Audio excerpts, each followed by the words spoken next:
Hello and welcome inside a weekly recap edition of the Scores Table. Brian Henson with the Indianapolis Star, Danny Riego here with you, recapping the week that was in Indiana high school girls basketball. We'll be joined in a little bit by Addie and Brad Bowsman of Twin Lakes. Looking forward to talking with them. Addie hasn't been able to play this season due to a torn ACL, but was able to check in for what I think was going to be her last home game and got to score baskets. So that's pretty cool. This is her last season playing for Dad before she goes off to play in college. But I'd imagine, Danny, that we'll be seeing her on an Indiana All-Star roster, as one of those honorary spots, a kid that would have had a really good shot at making the team if not for an injury. But we have some games to talk about before we get to them. The first one that we wanted to touch on is the city championship game, a really good game between Cathedral and Chatard. Cathedral hangs on for a 48-45 win. I'll give the quick recap before I toss to Danny for some deeper thoughts. Jada Wilson, MVP. She drilled she had 20 points, hits 3 threes in the fourth quarter, including a couple in the final 2 minutes. First one gave Cathedral the lead. Betsy Trageser comes down, ties it for Chatard, but Wilson struck right back with another 3-pointer with about a minute left, I want to say. Just a really impressive win for Cathedral. Kind of a not a must win, but a much needed win, I would say, for Cathedral. Puts a little bit of shot on their resume going into the sectional and should give them a boost of confidence. Again, 20 points for Jada Wilson. They've worked 17 turnovers against Chatard. 17 turnovers? Yeah. How many missed shots did they have? That's a good question. I will look that up right now. Yeah, the city tournament we talked about leading into it came at the right time for Cathedral because they started to play better basketball. But this was a chance for them to get used to winning and maybe validate their resume, give them a little confidence heading into the sectional where they will be one of the teams that will be favorites, if you will. I mean, we'll get the rematch, right? Aren't they in the same sectional, Chatard and Cathedral? Mm-hmm. Yeah. So now they know they belong on the same floor. So I think a really big win. Nothing happened in that basketball game to make me back off of how I felt. I'm still very bullish on Chatard. And Berzai, just a quick note on that. Like she is continually impressing me every time I see her play. Like late in that basketball game, she tried to take it over and got 4 points and needed to get 6 and just missed the shot. And if that one goes down, maybe it's a different outcome. But the Cathedral narrative coming out of that game for me is like they didn't shoot the ball all that great at Noblesville. I think it was 15 of 48. And they went through a stretch in this game where they were missing a ton of shots. I wasn't statting it or I wasn't charting it, but it had to have been more than a half dozen consecutive missed shots.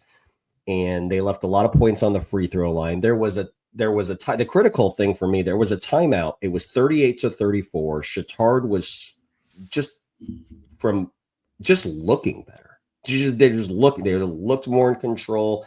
They were getting better shots that you were seeing it go through the net. And at 38-34, Cathedral had one of those long possessions where they're throwing the ball around against Chatard's zone and just nothing was there. No one was penetrating gaps. The gaps were too small, all of those things. And Lisa calls a timeout at 38-34. They come out of that timeout and they don't miss another field goal the rest of the game. Now they missed like 5 free throws, but they didn't miss a field goal the rest of the game. And I think that included 2 Jada Wilson threes. Stretch, yeah. Yeah, it was the stretch which gave them the win. So whatever Lisa did in that timeout, maybe it was just a nice reset, but maybe there was something schematic that they did.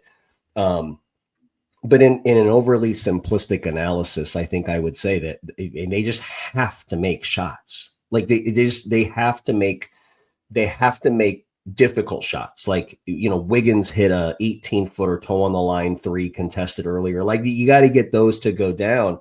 And in the city, I think it was the first time in a while that we didn't know if Cathedral could make the tough shot, to make the Jada Wilson 3, to make the Jada Wilson back-to-back 3. And then that stuff to build on top of that, like they get an offensive rebound on a missed free throw by Tiana Guy, which melts the game away. And so Cathedral they got a chance. I mean, I'm sure that the outcome is in question for sectional. It'll be interesting.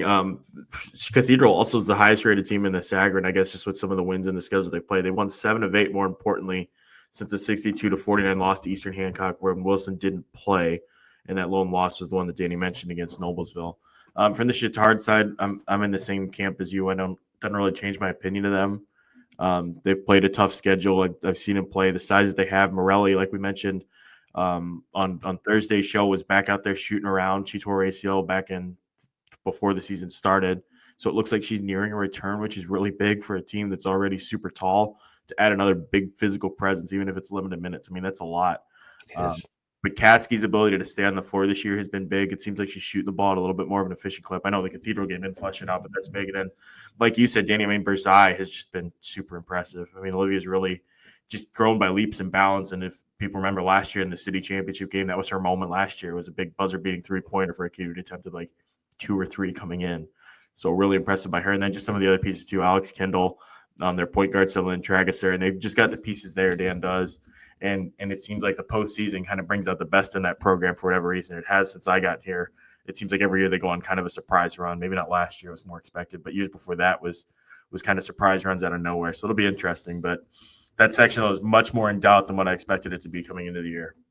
Yeah, definitely. And if you watch the reaction too of the Cathedral players and even Lisa, like you could see when they won that game. I mean, we've talked about it. Certain matchups that just they're like program wins, and the season kind of turns around because of it, or you needed it because it's a hurdle that's in the way of your end goal. I just kind of felt like a win against Chatard for Cathedral. Like you could tell Lisa really wanted that for her kids. Like the way that she even as a coach reacted, but the way that the kids reacted too. It's a definitely a fun environment. But that's a game where, look, if Berzai's shot goes down, the left wing shot, if that thing goes down, and maybe Lisa doesn't call that timeout at 3:30. It just, there's certain plays that in the game flow of the fourth quarter that if they just go the other way, then it's a completely different narrative. So I think we have to broaden the sample size to kind of see what's going to happen if Cathedral and Chatard play each other. And again, I'm being critical of Cathedral's ability to make shots, but the metrics tell us that they're struggling to make shots. Like, I mean, I looked it up on Max Preps this morning before the show. Like they're shooting 30% from 3. So to put that into relativity, I mean, it's not the worst we've seen, but you have teams like Center Grove and HSC that are shooting 36, 37% as a team from 3. So their 3-point metrics are down. They're shooting 60% from the free throw line.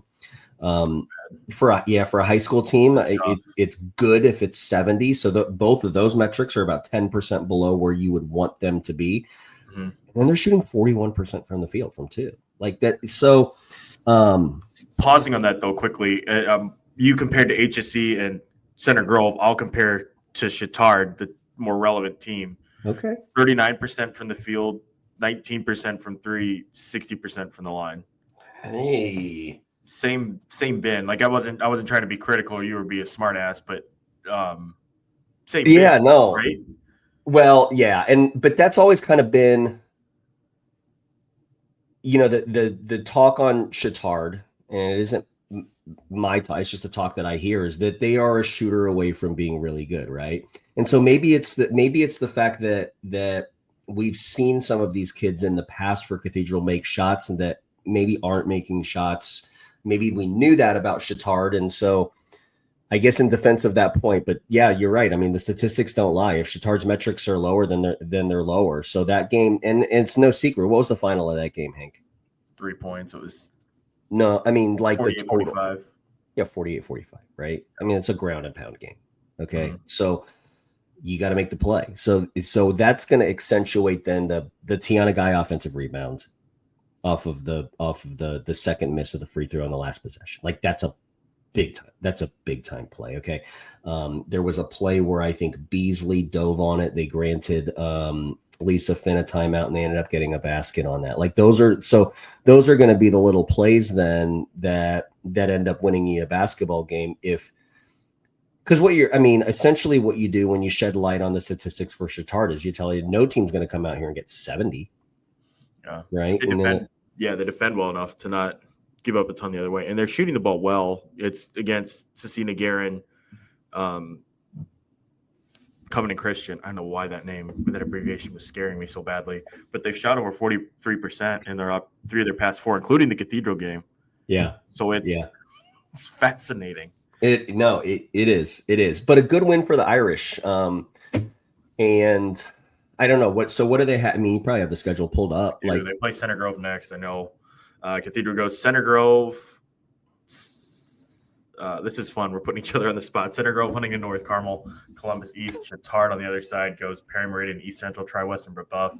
That Brebeuf game will be interesting because the Braves will probably be about full strength then. But I know that Dan in that game in the past usually pulls things back and goes very vanilla because they play each other the next week in sectional. But that's not going to be a thing this year. Right. So I wonder if that'll carry a little bit more juice for both teams. Chatard looking to end the season maybe on more of a winning note. Maybe that's more of a focal point than it was. But yeah, I mean, that'll be interesting. I think Cathedral Center Grove will be – I could see a final score in the 30s there, Danny. I know, right? Be super fun. But with Kevin and Lisa, if it's a W, they don't care. Yeah. You know, they just want to get wins. I think Lisa was at a stage earlier in the year, and she never quoted this, and I'm not even paraphrasing it. It's just my perception is that she just wanted them to play better. You know, I mean, they were playing some freshmen, they were playing some kids off of injury, like, you know, the Jada Wilson return. I think she just wanted them to play better. She just wanted continuity.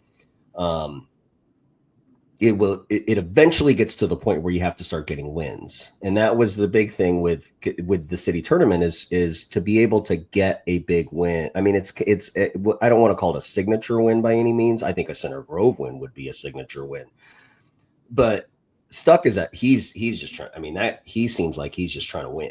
Right. So that's something.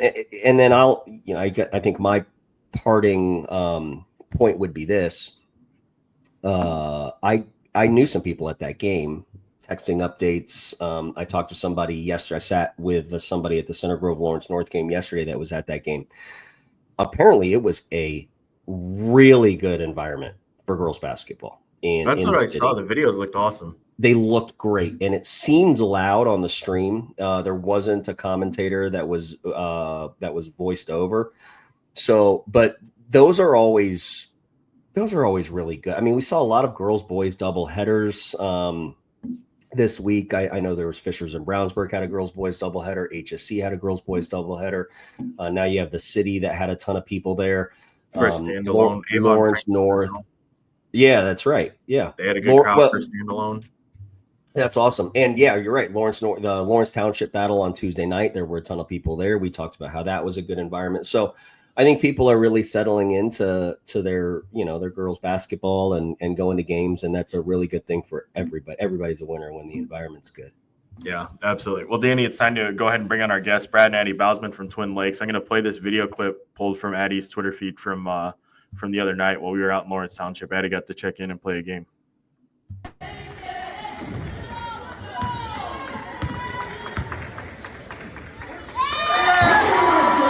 I don't know where the sound went.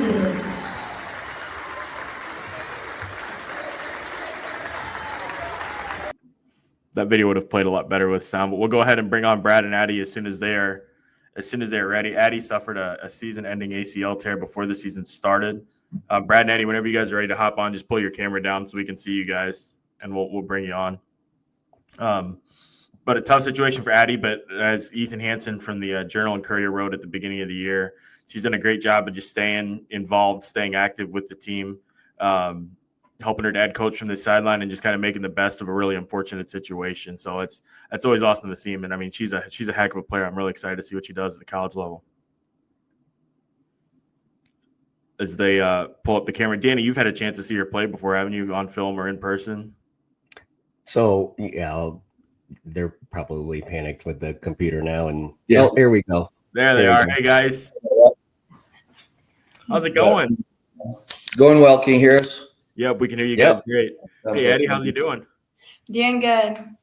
It's great. So I know that this season hasn't been gone the way that you wanted it to, but just how have you been trying to make the best of it, Addie? I've been just trying to cheer on my team from the sidelines, just trying to make an impact from the side of the bench. Yeah. Brad, what about for you as a dad or coach? I guess just how have you tried to keep her spirits up and keep her head up through all of this? It hasn't really been that tough. I feel like it's more, sometimes it's me trying to keep my head up, because just not being able to play her and stuff, and me and my daughter and stuff. But she's done a great job on her own, just trying to stay engaged and just help out from the bench. She's not a player that goes and sits towards the end because she can't play. She's right in engaged and wanting to help the team do better. So a lot of it just falls on her, just her leadership, how she's always been. For those who don't know, if you could just tell folks what happened, the injury, and what you've been recovering from. October 6th, I was at a back-to-school league at Jeff, and I went for a left-hand layup. It was a standard left-hand layup I've done for years, and I just planted on my left foot going to go back to my right, and I just fell. So I had my surgery October 30th as fast as we could, just so I could start preparing to come back soon. Yeah. How has the rehab process been going? Has everything been going smoothly for you? It's been going really well. I'm on stage 2, almost to stage 3, and there's 3 stages I have to go through, and I'm on strength right now. Okay, wow, so you're kind of flying through it. Yes. Brad, I guess just with Addie out, how has that forced you to adjust things and change things this season? Well, it's just, Addie, I knew Addie does a lot for our team, but there's so many things that I didn't realize with her not on the court for us. I mean, just getting people in the right positions, talking to them during the game. It just made my job a lot easier. So it's, all of our players have had to really step up and fill that big void that Addie left by not being able to play. We went through the summer with Addie playing. So we had our junior guard, Taylor Oliver, and some other players there that, they depend on Addie, but now they've had to step up. Her and Chloe Lucas, another, she's a senior for us. And then a freshman came in with Addie Hines, and those 3 have really had to just kind of work together, try to take over that starting point guard spot and try to do it by committee. And, it's just learning to fill the void is really difficult for those girls a little bit. But they're getting there, and we still got chances whenever it comes to sectional time that we could be right there for possible winning that. Hey, Coach and Addie, how's it going? Going well. Yeah. Addie, do you want to be a coach? Yes, it's actually one of my dreams to be a coach. I've always been just being that point guard. It's just natural. I feel like just being a coach and always being around my dad that's been my coach, and it's just something I would like to do.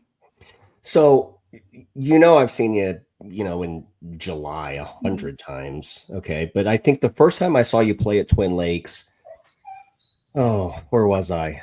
I walked into McCutcheon, and you guys were playing Lafayette Central Catholic, and I don't know if it was what they used to call the JNC or whatever it is. You guys were playing Lafayette Central Catholic, and like watching you play was very magnetic because of what Brad was talking about. You were talking to all of your teammates, and you were even talking to kids on the Lafayette Central Catholic side. I mean, probably AAU teammates or friends from back in the day or whatever. But now that you're off, now that you're off the court, have you seen the game differently in preparation from, and I kind of ask the coaching question because it is different when you're not out there. Have you started to see things differently? And if you have, can you put that into words? Yes, I definitely have. I feel like it's going to make me a better point guard because I've been seeing different just opportunities for people on the floor. I see a girl make a skip pass, and I'm like, okay, I bring them in. I'm like, guys, on a press, you need to make the pass, but you can't make it two-handed. You have to make it sometimes it's that one-hand pass is so much better than two because you're just in the motion of doing it already. And there's just so many other things I've been seeing, and I feel like it's just going to make me so much better at St. Francis next year. Was it pretty immediate that you started realizing that stuff? Was it like your first game out there, you're like, oh, I see this?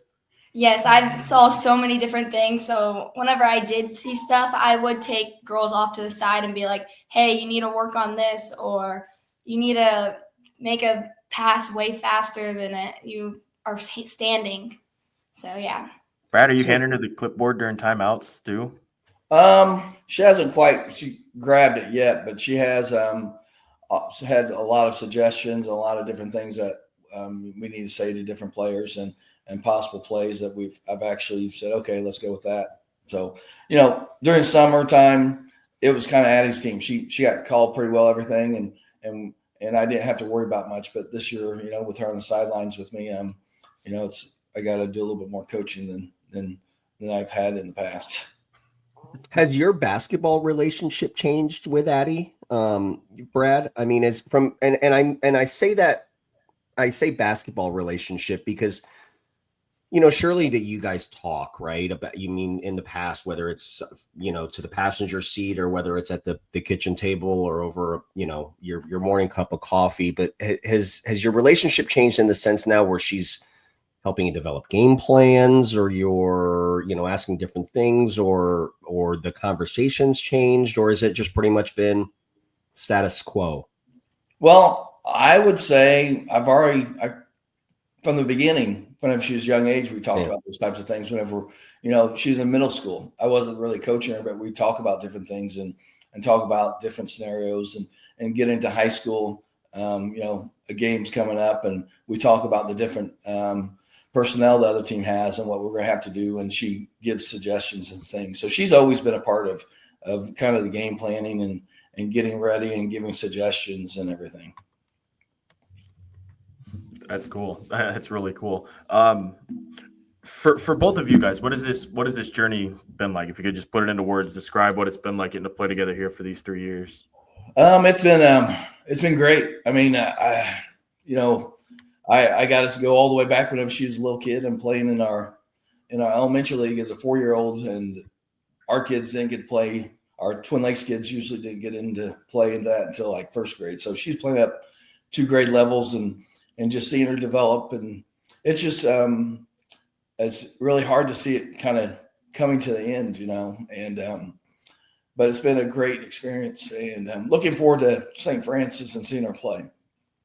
Yeah, these past 14 years, he's been always on the sideline or just been my coach. 6th grade, he was my coach, but then 7th and 8th, he kind of dropped off because he had to be at the high school games.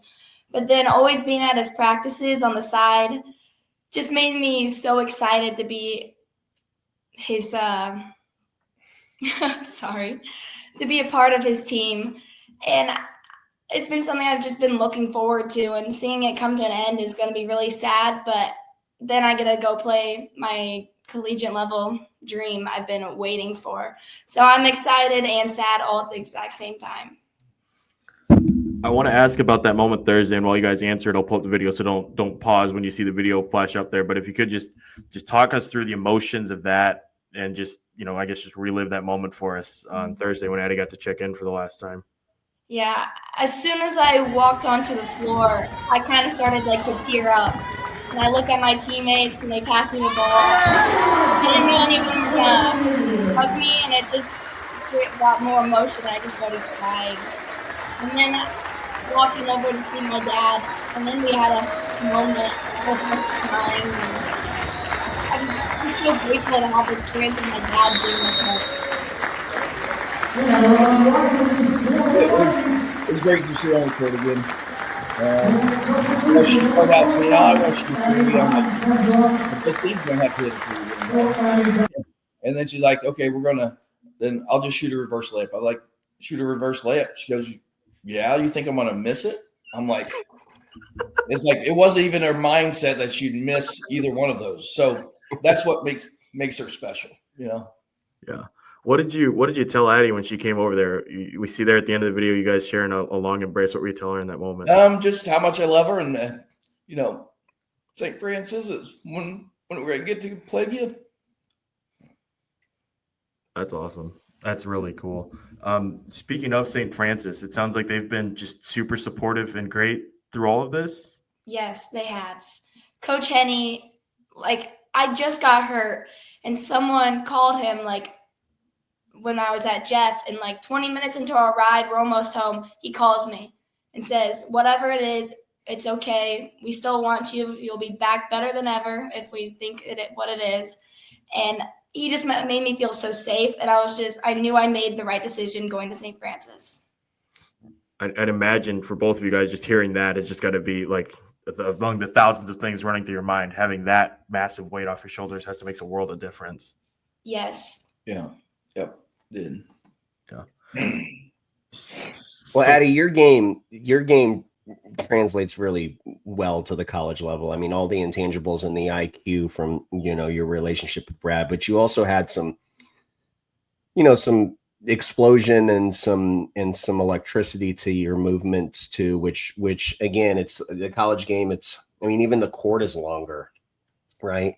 So, from a training perspective and things like that, are there things within your game that you feel like when you're medically cleared to do it that you feel like you need to get better at or focus in on, or what's the communication with the coaching staff as to where your game is at? I definitely need to get stronger. Just when I've been to 3 St. Francis games this year, I just see how physical they are, and just like that part of my game, and then just being slow. They try to speed you up at those college games, and I see the pace, and I'm like, okay, I just need to slow down and just don't go too fast, and then that's when you make a mistake. Gotcha. I have a question for Brad, and then I'll let kind of Hank bring it home. And Brad, this is more off of Twin Lakes and off of Addie, okay? But you coach great players, obviously Nickerson and your own daughter, and so on and so forth. And when we screened Twin Lake games in the past, we would see a ton of teams triangle and 2 you, box and 1 you.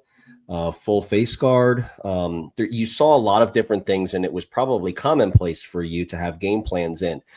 That's a fashionable thing this year. It's been not this year, but it's been a fashionable thing with key players and key storylines for Indiana high school girls basketball. Can you just talk to our the people that will view this as to your approach to junk defense, to triangle and 2s and box and 1s, and what do you tell your basketball team? And because there's a lot of teams that see it literally, Brad, every single night. So can you just talk about that? A lot of times, whenever your mind is a very powerful thing, and I think whenever teams go out and try to triangle to you, teams like we've done it before, where you try really just think about how am I going to be able to get my players open? How am I going to get them open? But instead of looking at it that way, look at what they're giving you. There's other things that are open, and don't focus on what they're trying to take away, but focus on what they're giving up. And I think, that's one thing that we need to do better last year, but, getting the ball to the people that they're not guarding, get some easier shots. So if our other players are performing and producing, then it's going to be like, okay, we're going to have to change this up, or we're going to keep on getting beat this way. And I think the main thing is don't focus so much on the ones that are being face guarded, but focus on what they're giving you. And we still want to try to get our other players open, but a lot of times that happens in fast break and open spaces whenever you're running the court. But whenever it's half court situations, you got to look at your other players that are not getting that kind of face guard. I think that's the key to be able to beat a box and 1 or a triangle and 2. And it's tough to do because you want your best players to put the ball in the hand, but I think that they're their best decision makers. So if we can get them to get the ball in the right spot for our other teammates to score, it's going to force the other team into, we got to do something different now. Addie, you have anything to add to that? Because as a player, do you just roll your eyes and you're like, oh, another triangle and 2, or do you view it as a compliment? You're like, hey, they can't leave me, or I don't know. From a player perspective, talk about it. Yeah, you definitely view it as a compliment, but also you're just like, oh, come on. Yeah. Okay. But you just have to adjust to it. It's adversity. So you have to somehow get it to your other teammates. Like when they would invert triangle to us last year, they would leave the backside wide open. So I had so many just like lob throws to our other girls that just made a wide open left-hand layup. So sometimes they would have to decide if they actually want to triangle to us because they just left girls wide open the whole time. Yeah. Well, I'll shoot it back to Hank, but Brad, from one coach to another, I don't know that I screened a Twin Lakes basketball game last year without you. I mean, I don't think I ever saw you coach against like straight man. Yeah. So I feel for you, man. Yeah. Last one for me, and I think I know where you guys will go with this, but from these past 4 seasons, do you have a favorite series of moments or games? Definitely my sophomore year. Just playing with the girls I played. I was a first grader. Then Olivia was a second grader. Then our third graders were our seniors of our 5 seniors. And bringing us all the way to my sophomore year, they're seniors, Olivia's a junior, and we won 28 in a row. It's just a memorable moment, just seeing, wow, what we actually could do. We brought so much we brought fans to our games like we never had. We brought a student section, and it was just an amazing experience. But falling to Fairfield was really sad, but also looking back at it is what an accomplishment we did. Yeah, ditto. I mean, that, being able to run off 28 straight and really had a chance to make that one more win to get to a state. That was a special moment. And we told the girls, there's many other teams that'd love to be in this locker room right now after the loss, because that means they got through a sectional, they won a regional, and they're playing in a semi-state finals. And it's a tough pill to swallow. As a coach, you have things like, if I would have done this one thing, it could have been different. But you just got to live with how things happened, and just be happy that for everything that happened during that season. That's awesome. Well, thank you both so much for taking the time to hop on. Can I get in here here real quick? I do want to ask Brad about this because I think it is relevant with some of the conversations that we'll have. But Brad, this is so misplaced within the interview. I apologize, but the Twin Lakes Invitational. Okay, like people want to beef up their schedule. Okay. And they look for opportunities, and then they call the AD, and the AD says, well, we're already full, or so on and so forth. So the holiday tournaments seem like a way to get games. I mean, you had Chatard this year, you had McCutcheon this year, you had Mount Vernon this year, you had Columbia City this year. I mean, those are 4 teams just off the top of my head that all figure to be favorites to win their sectional in 2 weeks. So how does somebody get in the Twin Lakes Invitational? How do those invitations go out? How are you doing that? I'll give you an opportunity to evangelize your product, because it's one of the best products that's out there, that holiday tournament. So just floor is yours.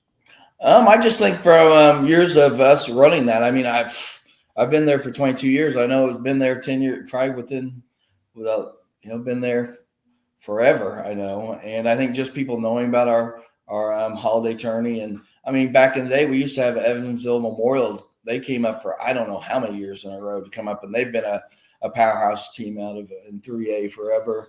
But a lot of times it's just we get teams in there, and then we have teams drop out, and we just advertise, and then like Columbia City this year, we had a spot open. They reached out to our AD and said, hey, do you want to know if you have that filled yet? And I was like, no. And so we add them. I mean, it's just kind of word of mouth, I think. We try to get a solid 7 teams come in there, and it's just sometimes you're like, oh my goodness, and now it's a really tough tournament for us, but we like that kind of atmosphere and that challenge. Yeah, I'd also like to echo what Danny said. I got to go out there and check it out last year. That's when I first met you guys. I mean, that's a heck of an event you put on there, and I mean, this year's was phenomenal. It's Chatard, Columbia City last year. When you got Chatard, McCutcheon, you guys played, what was it, Try, right, in the 3rd place game, a really quality Class A team. Like it's a great event. Yeah. Brad, for you, 22 years now, I'll put you on the spot. If you don't want to answer, don't want me to take it out, I will. But how many years do you think you got left in you, or is this going to be? I don't know. I mean, Addie going to college, I'd like to see her play, but I lost 24 games this year. I don't watch her play. So, you can see games on live stream and everything, but right now I don't want to make that decision. I want to look at the last 3 weeks here, and even though we've been struggling this year a little bit, I keep on talking to my team about, it's just about getting better and getting to that sectional and playing the best basketball we've been playing, because our sectional is, we're right in the mix. Even though we don't have a very good record, right in the mix that if we can come together and play as a team and work hard enough, we got a shot at that sectional, even though without Addie on the court. You know, at the beginning of the season, Addie on the court, we're thinking, okay, this is looking really promising for us. And then whenever she went down, it's like, oh man. But then I thought, we still got a shot here. We just got to believe in each other and work hard. And you know, a couple weeks after season's over, I'll have to start thinking about that and seeing where I'm at with that. But you know, right now, basketball's in my blood. I've been doing it forever. I'll just have to see weigh the pros and cons of it. Last one for you, Addie, then I promise we'll let you guys go. I apologize for dragging this out for 3 more questions. When you look at coaching, Addie, do you know what kind of level you'd want to do it at, like high school, college, youth level? I would definitely want to do it at college level. Just after I feel like being a college athlete, I feel like I would want to come back to the college level. Yeah, that's really cool. That's really cool. Well, again, thank you both so much for taking the time to talk with us. Best of luck to you the rest of the way, and I'm sure we'll be in touch and seeing each other soon. Well, Yes, hey, thank you very much for having us. Absolutely. Take care, guys. Thanks, guys. You too. Thank you. Addie and Brad Bowsman of Twin Lakes High School. A monumental moment in the scores table. I think those are maybe the first tiers we've seen. That was. It's, you know, that was really cool, though. It was pretty cool. I mean, it's like it just shows the and good call, by the way, on you know, getting them together, but it just shows how much, you know, we use girls basketball as a means to connect with friends and connect with family in that case, and how much it means to us, and not in a overly, like, not more than it should be, but it just shows, like, with some of these kids, I mean, it's a big part of their life. And so, you know, she's a young person who has her entire life ahead of her, and she'll learn from this. But it does show how emotional that this can be. And I think you saw that. But yeah, I'll always remember that interview because I didn't expect the tears. High school sports are special like that, man. They really are, to your point, you know. And also, I didn't read off Addie's stats, which are phenomenal too. 1,400 points, 469 rebounds, 180 steals. She's prolific to watch. She shoots the lights out of it. 40% three-point shooter. I mean, just a phenomenal player. So much fun to watch. And like those teams that they had, even just last year with her and Olivia Nickerson, were just unbelievably fun.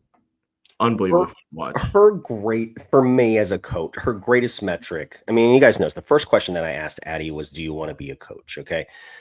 I mean, you can just tell, like, her greatest metric isn't a statistical, you know, shot percentage. Like, it's the fact that she is so engaged with her teammates and so involved, and to be able to do that, you first have to have I mean, I had this conversation with a coach literally yesterday. Okay. Some kids might want to talk. They might not know what to say. Like, you know, to be an extension of the coach's voice, that's a cliche that a lot of people have said and heard through their basketball career, but you have to have the knowledge first. So to have the knowledge and then be able to build that into eloquence and comprehension, so your teammates can understand it. And then third, you have to have their respect. They have to listen to you, right? I mean, you have to have so many things that have to be in place for you to be the kind of vocal leader that Addie was when you walked into a Twin Lakes basketball game. So that's how I will always remember her. I actually don't think that I will, if somebody mentioned her name 3 years from now, I don't think I'd say, oh, yeah, that was Nickerson's running mate or what. I think I would say that's one of the best on-court vocal leaders that I have seen in the last 3 or 4 years in Indiana girls high school basketball, because she was. So I tip my cap to her career and the punctuation of her career, because I certainly will think of that when I see other kids talk. Yeah. I love too that when you asked her about the coaching, it was an Insta call. Like, oh yeah, like I wasn't sure. You never know. Like sometimes kids, you know, they don't want it, or they get, you know, they're tired of it, or they want to do something different. No, like Insta call, like immediate, like, yep, wants to do it at the college level. Yep, that's great. Yeah.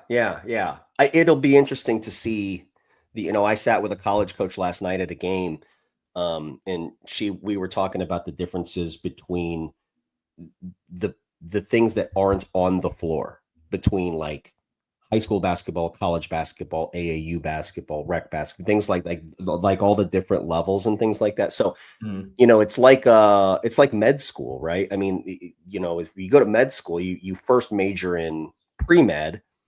I'm not a doctor, so I have no idea, but you don't decide what what am I trying to say here? You don't decide what specialty you are until much later into your education.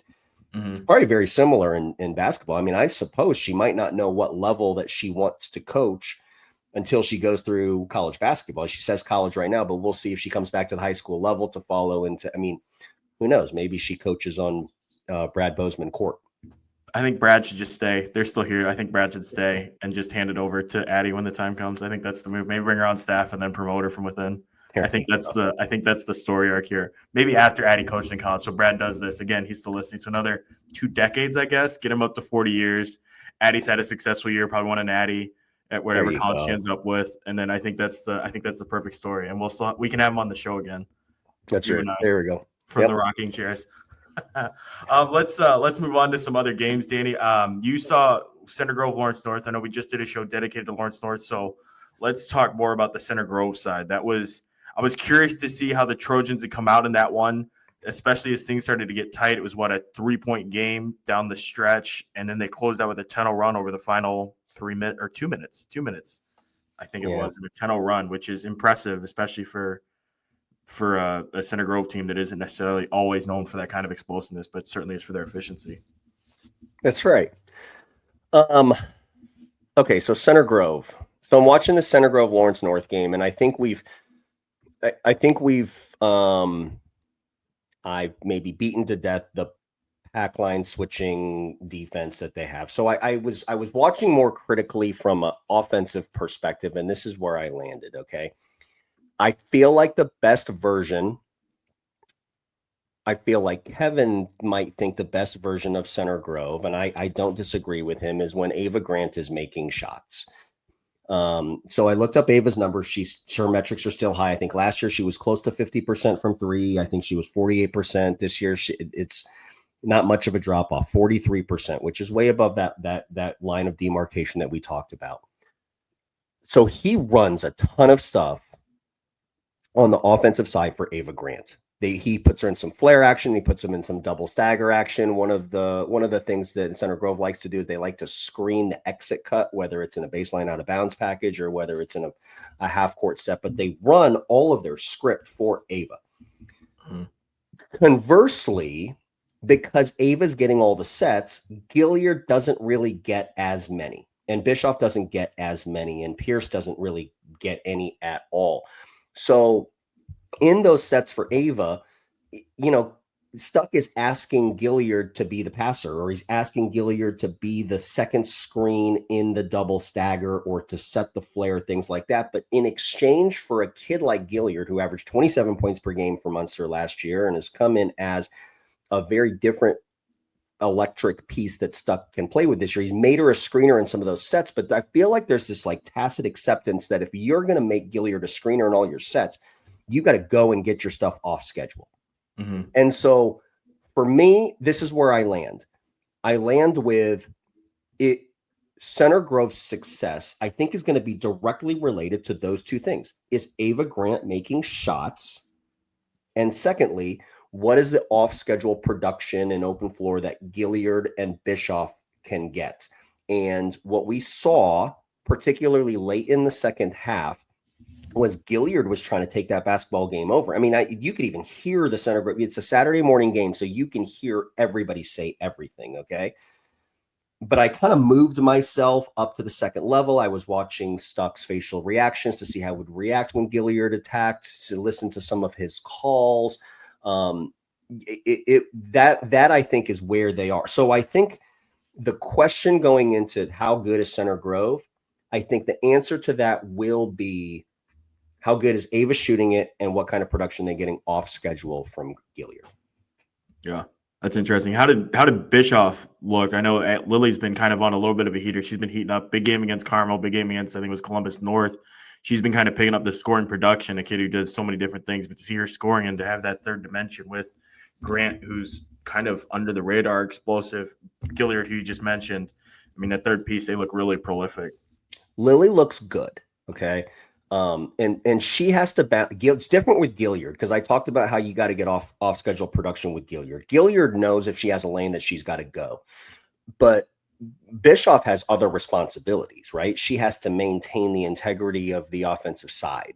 So she can't go crazy and just put her head down and go and drive, but she still also has to create for her teammates, just out of and not within those sets. And I think she does a really good job of that. But it's ironic that we had Addie on earlier, because Lily does kind of the same thing. Like the value that Lily brings, you can't measure in statistics. So I'll cite you an example. Late in that basketball game, Kaya Hurt was trying to take it over. They were trying to extend the basketball game, and Kaya was doing a great job. I think Kaya got over 20 in that game. But they roll the ball down the court, okay? And we see everybody do it. It's a full court inbounds play, and they roll it, okay? While the ball is rolling, Lily Bischoff tells Mackenzie Pierce, no, stay there, don't go, turns to the other side, makes sure they're matched, and then turns and says something to the two players behind them, and then gets in a defensive stance with tension in her body. Like, that's a leader right there. And that's she's going to make them better. And Stuck's yelling stuff, and Lily's yelling stuff. So, look, I don't know how many points Lily had yesterday. I don't know how many assists she had, but you asked me how she looked. I think she looked great because she did those things. Like, she's engaged, and I think that basketball team probably needs that very much. I'm really glad that you brought that up, because that reminds me of a point from the beginning of the season, and kind of just a curiosity going into the year was how a leadership looked, because you had Rachel Wirtz, you had Audrey, a kid going to West Point, Wirtz is going to Villanova, and Aubrey Booker, a lot of experienced veteran pieces there, and how would leadership look with this team. And it's great to hear and just to see how that's developed. I'll get a chance to see Center Grove again this weekend against Hamilton Southeastern, a rematch of a big game from last year and a potential state championship preview, frankly. But that's great to see, and not surprising at all to hear that that's coming from Lily, who, just a basketball-rich family, a kid who's been around the block now, played a key role in last year's semi-state finals run. And it's great, that all the pieces are kind of fitting together over there with Center Grove. This is going to be an unfair story, but yeah, man, I know the family relatively well. I feel like, but her legacy right now is tied to it. I mean, it is tied to the injury. Like, I really believe. I mean, it's tied because it's when her name comes up, the first thing that most people will say was, I wonder what would have happened if she didn't get hurt in the Lawrence Central game. Like, so I root for Lily for that reason. I have no reason to. I've never coached her, but I root for her for that reason. And I think that's a great legacy, by the way, because this is one of the best teams in Indiana high school basketball. We'll see. It's a dynastic run. We'll see how it plays out this year, but it's a very, very relevant story. And she is at the very core of that story and that legacy. But wouldn't it be cool if she made a play this year now? Like, and I think she's got the game to do it. Like, if you asked Lily, for example, Lily, how do you think you played? Okay. I would bet an amount of money that meant something to me that Lily would say, I wish I would have made like the free, like she went 1 of 2 of the line late. Like, I wish I would have made the free throw. Like, that's that kind of kid. Like, that's what she would say, which is absolutely not what the narrative is. I mean, it still made it a 2-possession game because she got 1 of 2. So anyway, so and so forth. But I kind of root for that kid because of what she went through and because she's at the core of one of the biggest stories of the last 16 months in this state. Yeah, and I view that as like a high compliment of like, like she was just that big of a deal. That's how I frame it and look at that, is like that she was that big of a deal and played that well with that many stars on the floor, that she was the storyline. And obviously it's a bad break the way that it went, but still it's impressive and speak to that kid. Yeah.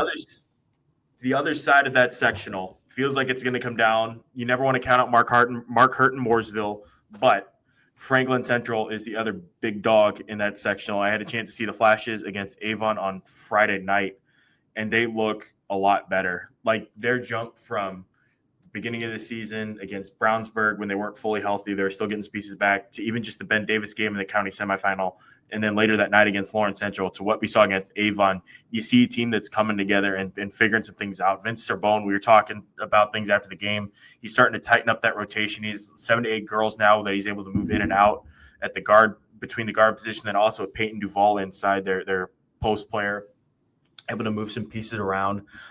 Lily Graves, their senior, has just been phenomenal, and she's had such a unique journey, which I wrote about. You could read online at indystar.com, but just her journey from being thrown into the fire when Rhea Kinzer gets hurt as a freshman to now where she's leading this team that has potential to go on a deep run.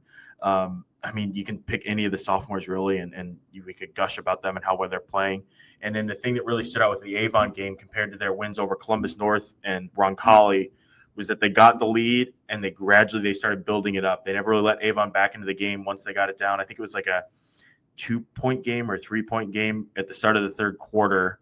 Avon went on a little spurt there, and Franklin Central responded with a 10-0 run and put it away and just maintained arm distance from there, which is not what happened against Roncalli, which came all the way back and made it a 4-point game and was tight down the stretch. So you can kind of see that development of a team. And obviously when you play with a team like Lawrence Central in a county championship game, that's going to do wonders for a team's confidence. And you can see that paying dividends now as we round into the final couple weeks of January. Yeah, that's a good take. I think it adds context to, because in the absence of being able to really study them in film, I think I maybe have only seen them 3 times on film. So I'll give a more global take to kind of what you're saying. If you went from Center Grove to Franklin Central, right? I mean, there's a lot of people, and I'm not sure that I'm not one of them, that you're at the very beginning stages of a changing of the guard on the south side. It's been Center Grove's world down there for a minute, okay? And Kevin earned that, and those players have been great. But that's always been the team to beat down there, okay? Yeah, Franklin had their day or so on and so forth. But we talk a lot about the youth. There's youth coming up in the middle school. Like people are talking about like their 7th grade basketball team to me. Like that when that's happening, and I'm familiar with some of the pieces, like they're going to be very good for a long time, but when does it happen? Okay. Mm-hmm. And I think the maturation of the 20s, like I love Riley's game. Okay. I mean, I talk about Baxter all the time. I talk about Bischoff. We talked to Addie earlier, we interviewed, but that's obviously a position that I like to coach. And I maybe view the way that it's played differently. And I think she's got a lot of the qualities that I think make you complete as a PG1. So Duvall is very much like top shelf of the class. Okay. Mm-hmm. But so is Riley. Like their youth talent is so good. And then when they got Baker back, like now that you have multiple pieces of kids that do a lot of things really, really well. Like that's the one thing about Riley and Duvall and Baker and all of that is, yeah, they have the things that they do really well, whether Riley, it's the leadership and the passing and the ball handling, whether it's the athleticism of Duvall, whether it's the shooting of Baker, but all of those kids do multiple things well. So their youth, if it grows up and they beat Center Grove, are we watching a changing of the guard? And it's just going to be this kind of South Side dynastic run with Franklin Central, where it's just going to be death taxes, Franklin Central sectional champ kind of thing. We might be at the beginning stages of watching that. So I actually talked to a Center Grove parent. I didn't really know. They just introduced themselves to me. We started talking. And they said that they're scared to death of Franklin Central. Like not Center Grove. That parent was scared to death. Yeah, able to take a further look down. Yeah, Carly Holmes too. Should mention her. She stepped up in when Ashley Baker was out, got some big minutes. Anaya Dowdy played really well against Avon. Sorbonne spoke really highly of her, and she jumped out. She popped at the beginning of the game too there against Avon. Really, really impressive, and a kid who's playing with a lot of confidence. On the other side, Avon, it's worth noting that they were without Anaya Smith, but honestly, they played really well even without her, and that's the the final score isn't indicative of how close it was at the beginning, where McKaylee Butts was playing out of her mind. Maya Thompson hits a big shot. So they fought in there. They shot themselves in the foot a few too many times. Franklin Central had the same issue in the first half. Difference was Franklin Central was able to clean that up a little bit and get away and pull out the win there, a most important win. But to your point about a changing of the guard potentially, I've heard that Center Grove has some good middle schoolers coming up too. So I kind of wonder if it's kind of just if it's balancing out. Maybe this is the start of what's going to be a fun rivalry for as long as the sectional stays together. And again, I go back to Mooresville and Mark Hurt. I'm not counting them out this year, and just the way that Mark is, it's a great coach who knows what he's doing. They could be dancing in the mix there too. Yeah, well, yeah, and they got to take it from Stuck first. Okay, so let's not have a coronation on the Scores Table podcast. Okay, like I guess what I'm trying to say is this. Okay, and so it's you have to break it down into halves, right? The North and all of their potential matchups, and then the South and all of their potential matchups. Okay, so the number one question on the South is, and if it's not, it should be, who can beat Lawrence Central? Okay, because it's still their world. Okay, it's still their crown until somebody takes it. So you start going through all of the candidates. Okay, and eventually you're not going to mention many teams, if any, before you mention Franklin Central. So then you look back and you're like, oh my gosh, Franklin Central led them late.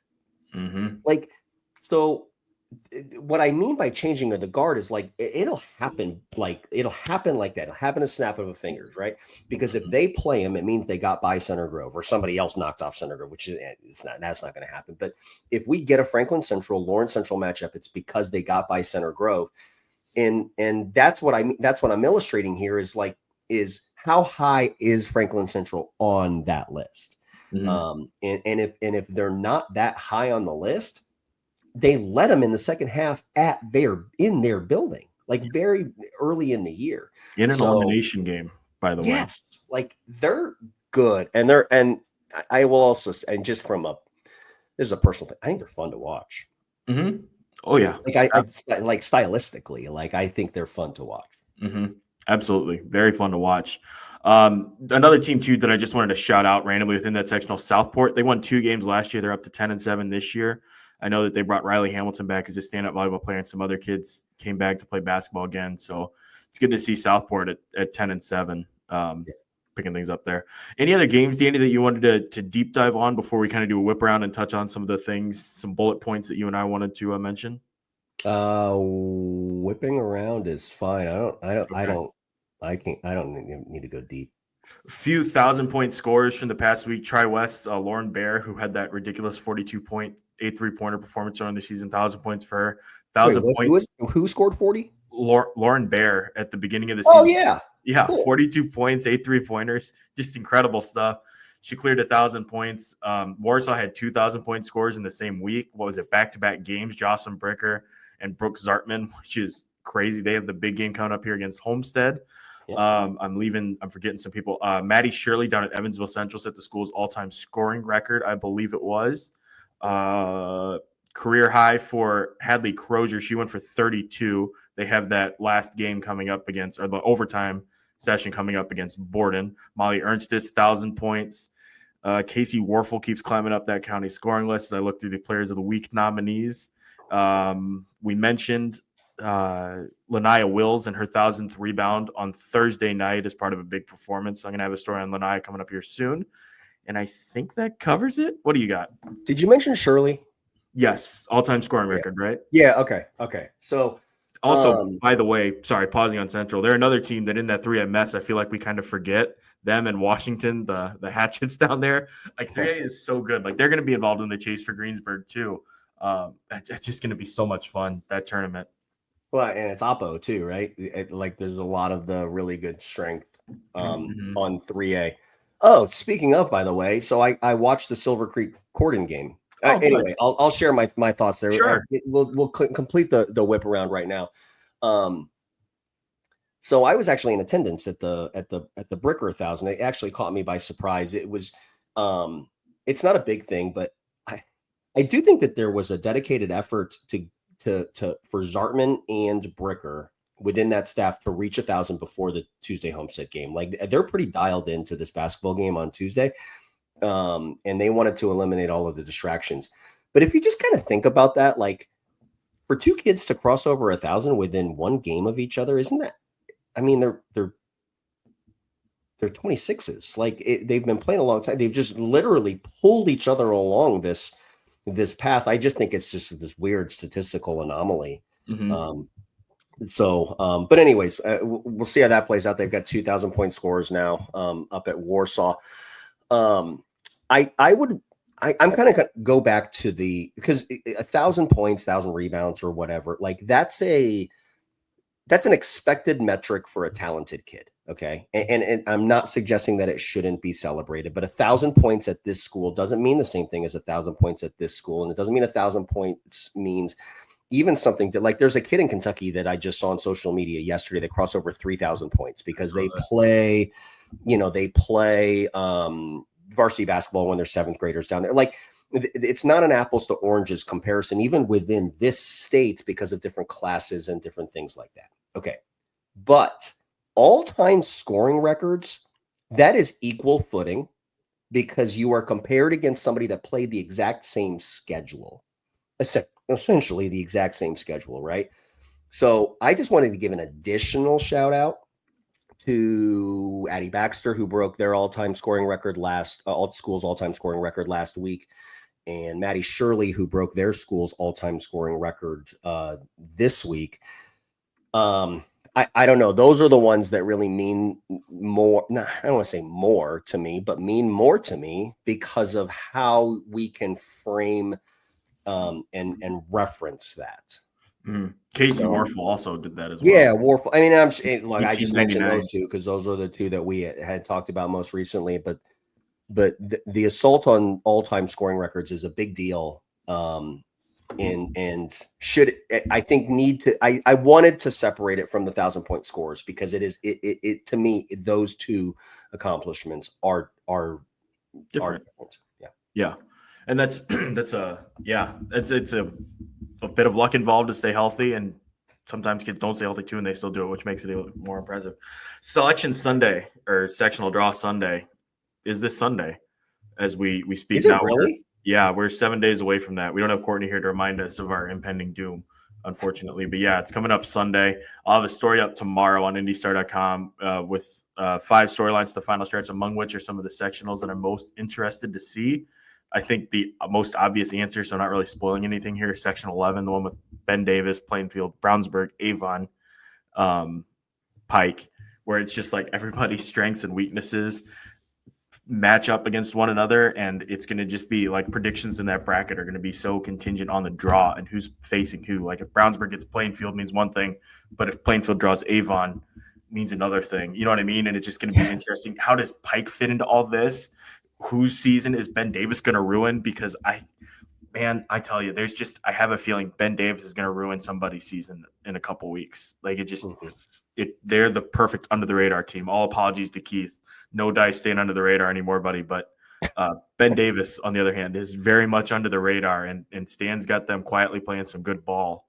So I could see them picking some teams off, and it's kind of the same dynamic in Sectional 8. Like if Westfield can avoid HSE, which I think is maybe too much firepower to corral potentially. I'm hoping to see Westfield later this week, but I could see them messing up somebody's season too.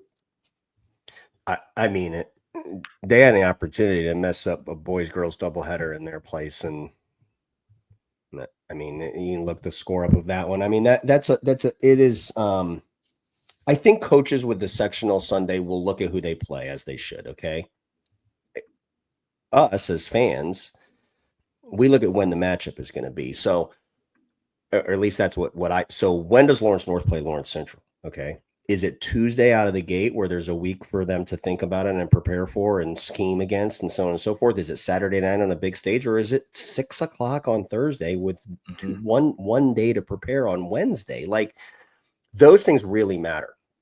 When's Noblesville going to play HSE? Right. So that's another one too. But when's Franklin Central?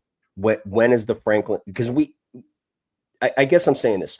If you know you're going to get Franklin Central Center Grove, or you know you're going to get Cathedral Chatard, does the preparation or the game flow or the analysis of that game change based on the day that it's played? And I would argue as a coach that the answer is absolutely. Yes. And so that's the most interesting thing.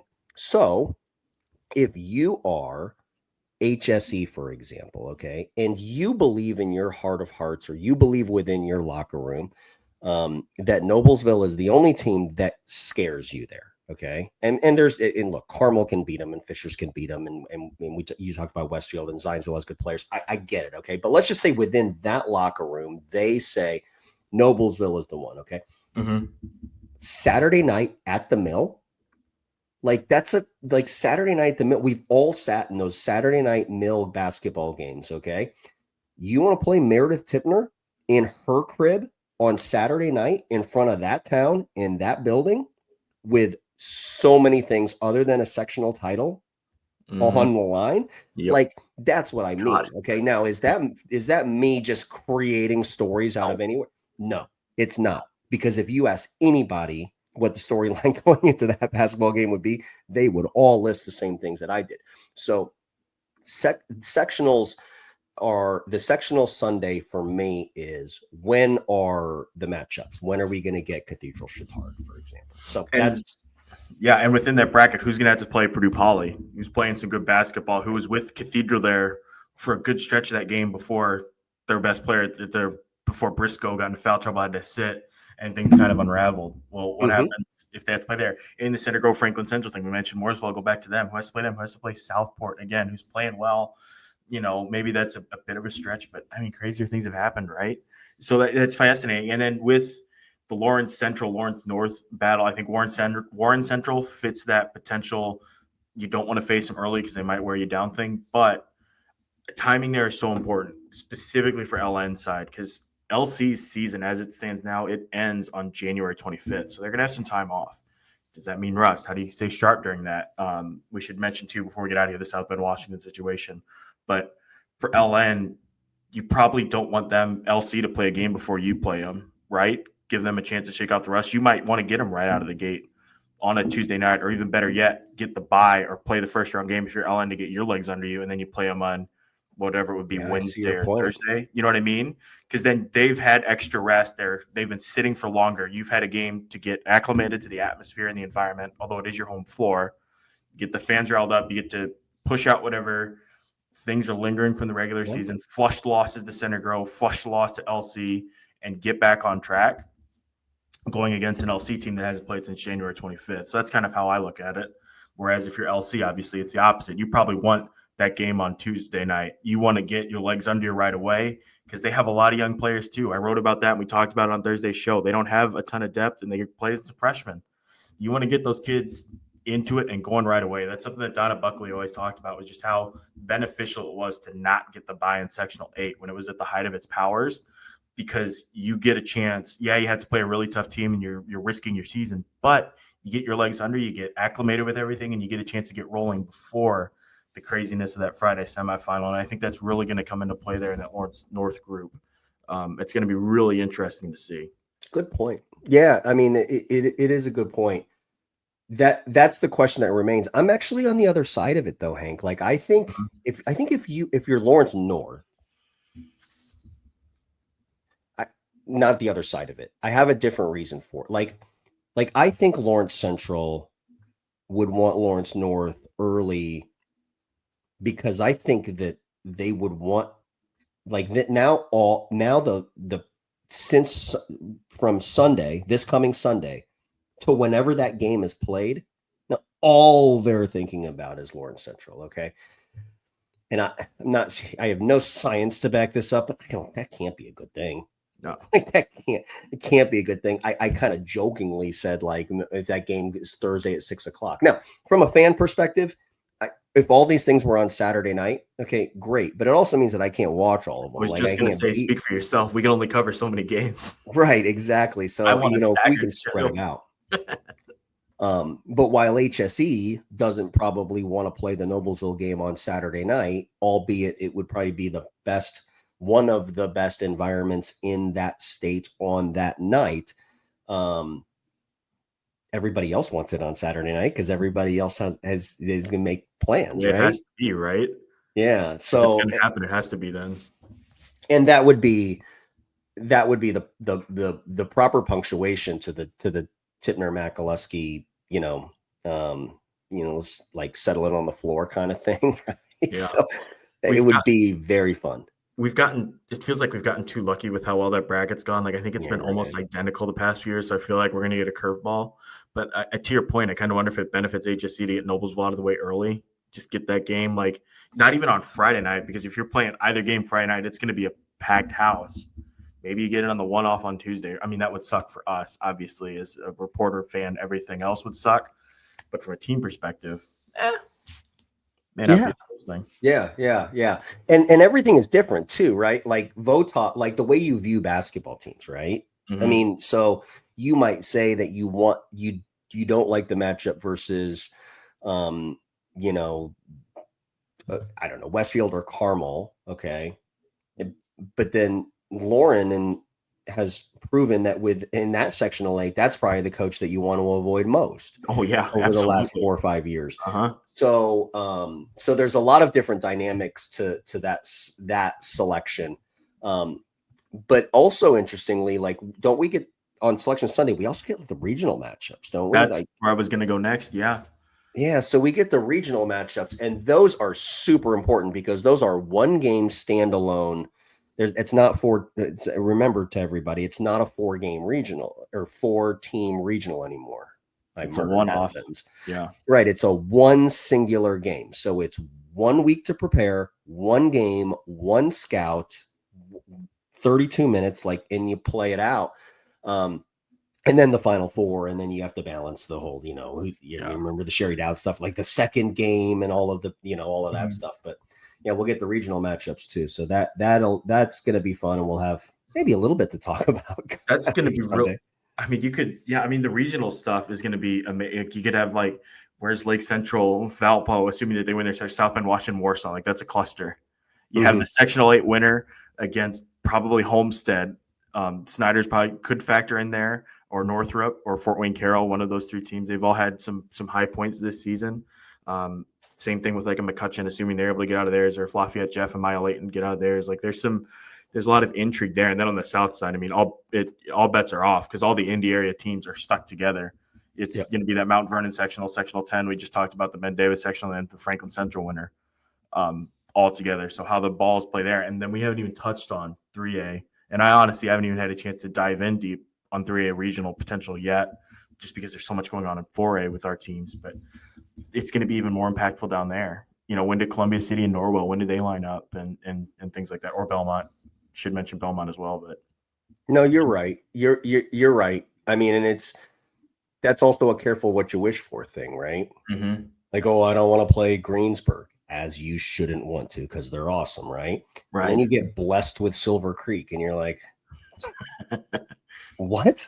Like, I thought we dodged the good one, right? Like, what did I do to deserve this? But then, I don't know. I mentioned I don't have any deep thoughts, and it was maybe too long ago to go deep on it. But that Silver Creek Cordon Central film is so good. I mean, it is so good. Like, Ren picks up her, I think Ren picks up her 3rd foul with 7 minutes left in the frame, and the 3rd quarter, doesn't come back until the 4th, makes big plays. Emma Shane was awesome. They had a kid, I'm going to mispronounce her last name. Oh my God, Scott's going to kill me. But she was I think she had 4 of 6 from 3. That basketball game was kids making plays. That's all it is. It's like kids making plays on the offensive side. Like, Murphy was fun to watch. If you find it or watch it, and just enjoy it, just enjoy it. But back to the whole 3A thing that you were talking about too. I mean, I used Greensburg and Silver Creek. Okay. But I could have used I could have used Washington. I mean, you mentioned the Hatches earlier, and it's Evansville Central. if you win 3A this year, okay, if you win 3A this year, it will be a basketball team that will have been good enough. And I mean this, okay? And people will, I don't, they're not going to kill me for saying it. It's just my opinion. But whoever wins the 3A state championship, you could make the argument that they would have had a deep run or a similar run within 4A. Like, it is that good in 3A. Those teams are so good with like major players. Did you know that there's never been an undefeated 3A state champion, by the way? That's another nugget you can read Monday on the UnityStar.com, but there's never been an undefeated 3A champion. And they got a chance, and Greensburg has a chance to do it. Yeah. Twin Lakes, I think, was the last team, because I think they were 3A when they went on that run to the semi-state final, and they lost to eventual state champion Fairfield. I believe they were 3A that year. I'm confirming that right now. But that was an interesting fact. I assumed that there would have been at least one along the way from 3A, but no dice. That is super interesting. Yeah. That is super interesting. You know, Greensburg, we were talking about the Hall of Fame schools for like next year, and I think we've had a couple of conversations about it. That was one that I kind of brought up last night too. I mean, I think Warsaw, is one of those schools that you called them a shoe-in, I think, earlier. But even with the graduation of West, I wonder if coming off of a potential state championship or at least a deep run by Greensburg would make them a strong candidate for it. It's 4 years. I don't think that they've been in the last 4 years. I've been here since I've gotten here. Their application was, and to return. So I don't know. I mean, I know they do have a lot of seniors. So maybe we wait until Larison gets a little bit older, but she's going to play in that building. Larison is. Warsaw is a lock for that event, you would think. Warsaw. Franklin Central is an interesting candidate. You and I were going through this, actually. I think it's Sneakers or maybe the Hall of Fame itself. We were discussing. I think the two locks, okay? I think the two locks are Warsaw and Silver Creek. Yeah. I think those are the two locks for me. And I think it's because you very easily, regardless of what happens this year, put Emma Shane in that building, you put Brooklyn Wren in that building, you put Brooke Zartman in that building, you put Joslyn Bricker in that building. You could potentially be putting 4 Indiana All-Stars in a basketball game. And they're going to put them opposite and we'll play that thing out. And we'll see who the other two teams are. It's interesting because we'll see if we get into 27, does you mention Duval and Franklin Central, that they're definitely going to be a candidate. I think McCutcheon and Lily Graves will be a candidate. Yep. Do they go Eastern Hancock with Kenzie Cook? So that Ada Hupfer, will be back at Pendleton Heights. So that'll be interesting. That's the selection of that. That means a lot to coaches. There are a lot of people that say things to me about how we're disappointed that they didn't get in or how happy they were that they got in. And, even if you talk to Coach Krebs or the Warsaw people, like they're very nervous that their application isn't going to be accepted.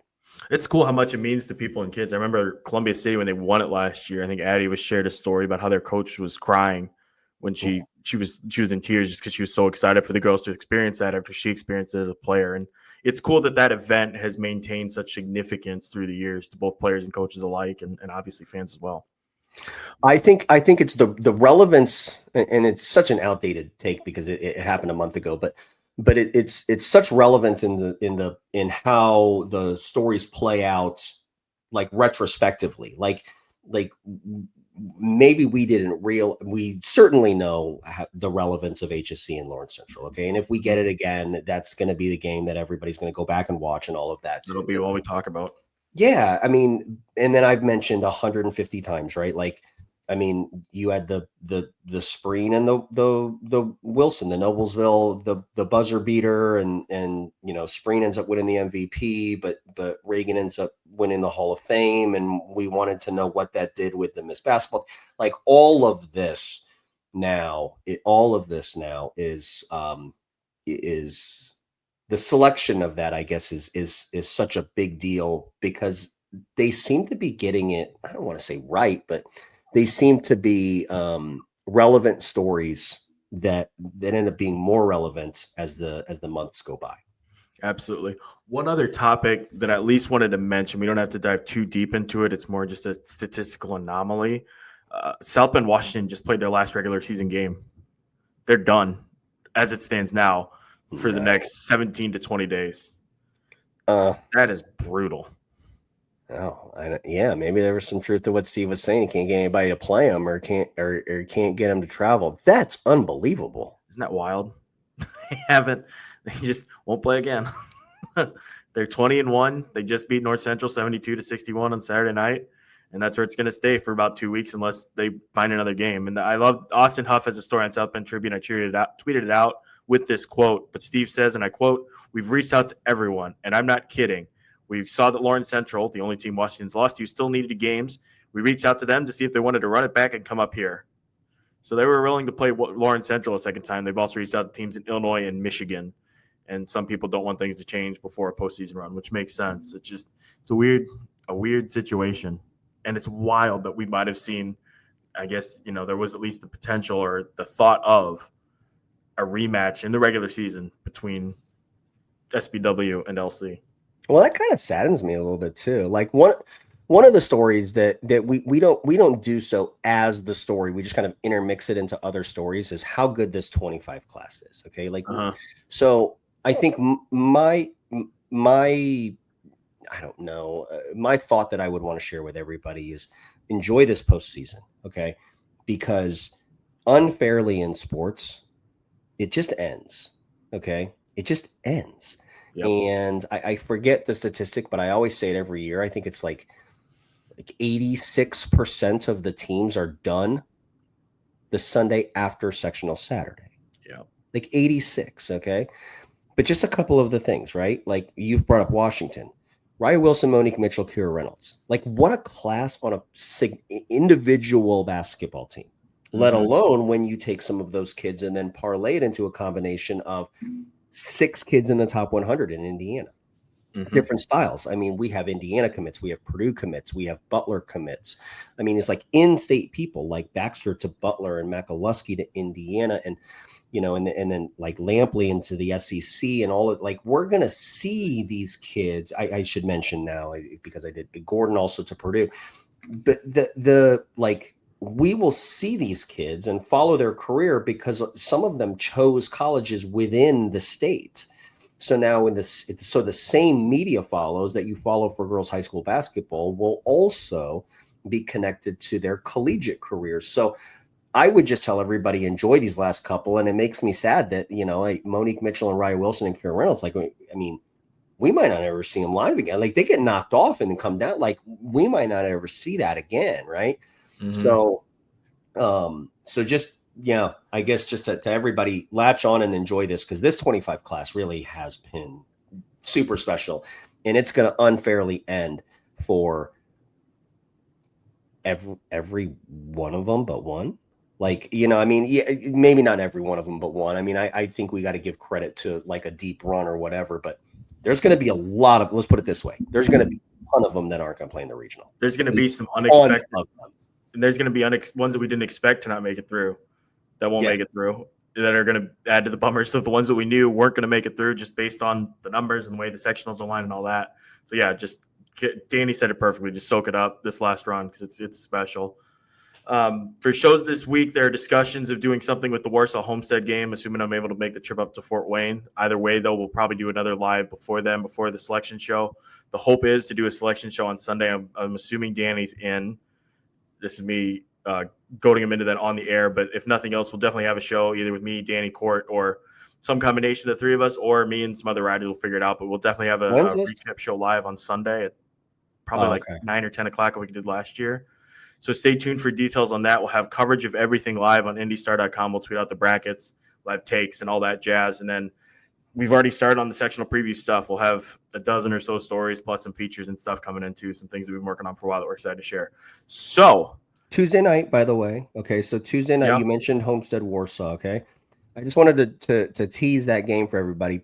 Abby Peterson for Warsaw shooting 50% from 3. Brooke Zartman is shooting 48% from 3. Alexis Neely's shooting 35% from 3. Joslyn Bricker's shooting 52% from 3. They're shooting 44.1% as a team from 3. Okay, again, we set the line of demarcation at 33%. They're shooting 44% from 3. Okay. That is one side of it. Okay. Now, that's one side of it. you could do the exact same thing. I mean, I can't get their stats. Parker has them, but you could probably be like Helsum, 45%, Ankenbrook, 41%, Mollering, 37%. Mm-hmm. You know, it's so if you like offensive basketball,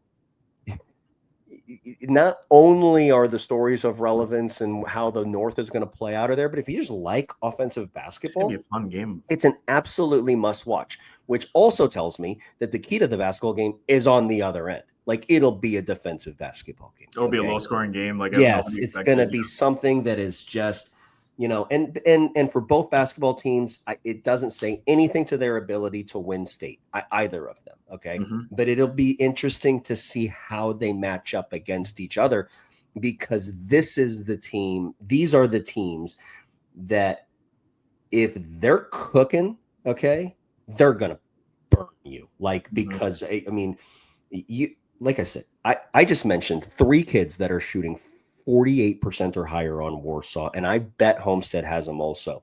Like, Homestead was down. You actually were the credit to this, right? So Homestead was. I watched the film. It's that's crazy right. What happened. Yeah, I'll find the. They're down 32-31. Might be 31-30, but they're down 32-31 sometime in the early stages of the third quarter, maybe 6 minutes left in the third quarter, and ended up winning by like 25. Because 36-5 run against Snyder. 36-5. Okay. Mm-hmm. And it was like there was one play where like Noel Nat snags the ball on like a Cooper lob, dribbles the length, throws like a one-hand bounce pass to Ankenbrook, who kind of fumbles it, and then throws like an over-the-shoulder hook pass to Helsum. Helsum puts it on the net. Rob Parker pumps his fist. Like, it was fun. Okay. And that was a play that was associated with fireworks. And I think Tuesday night is going to have that in bunches. I think they're just going to have kids making plays and making shots, and it's going to be fun. And I can't wait to see it live. So that's the game this week. I think that everybody, get in the car and go or watch it. Do it. Nice gym up in Homestead, too. I'm excited to see the renovations and see when I'm able to get up there. All right, so that's what we'll have for you guys the rest of the week. Stay tuned to the Twitters, the website for updates and that, and we will talk to you guys again soon. See you, everybody.